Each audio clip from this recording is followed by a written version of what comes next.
To whom shall we go? Simon Peter on top of a hill, standing with Jesus, saying, where else am I going to go? How did they get to this moment?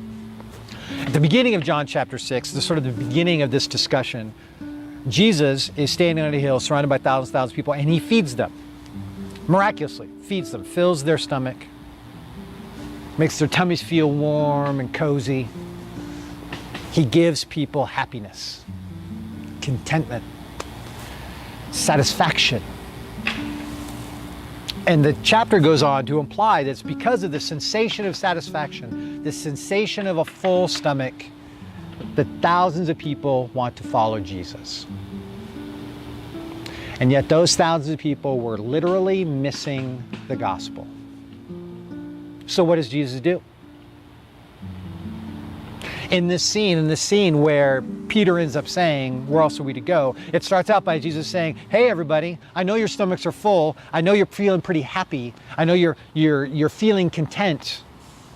But you need to know it's more than me giving you bread. He says, I am the bread of life. And this freaks people out. This freaks people out. And they start to grumble and say, what the heck is he talking about? And then Jesus does this thing that is so weird, which is one of the reasons why people don't like this story.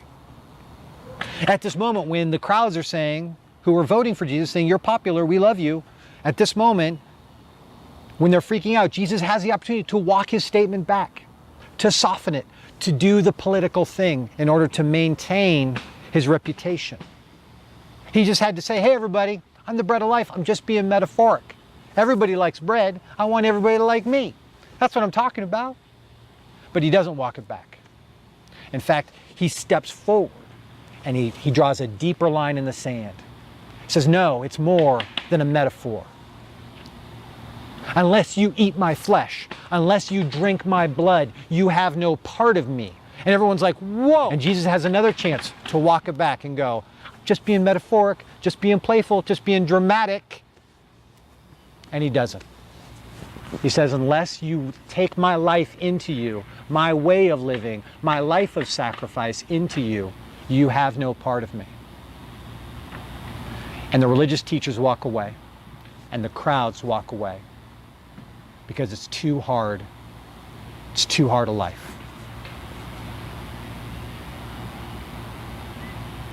The disciples have a chance to walk away too. But the reality is, they've already left everything for Jesus. They've left their jobs behind. In many ways, they've left their families behind.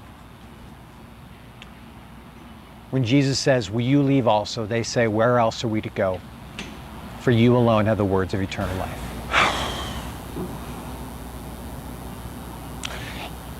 When Jesus drew that deep line in the sand,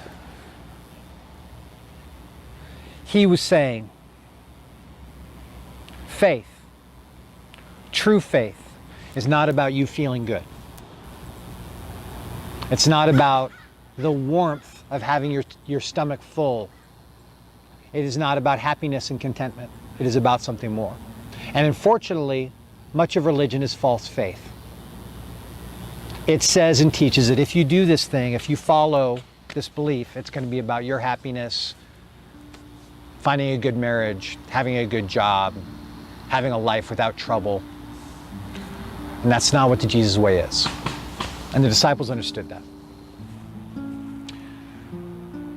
The life of Jesus is a life where the other person suddenly becomes as important as I am.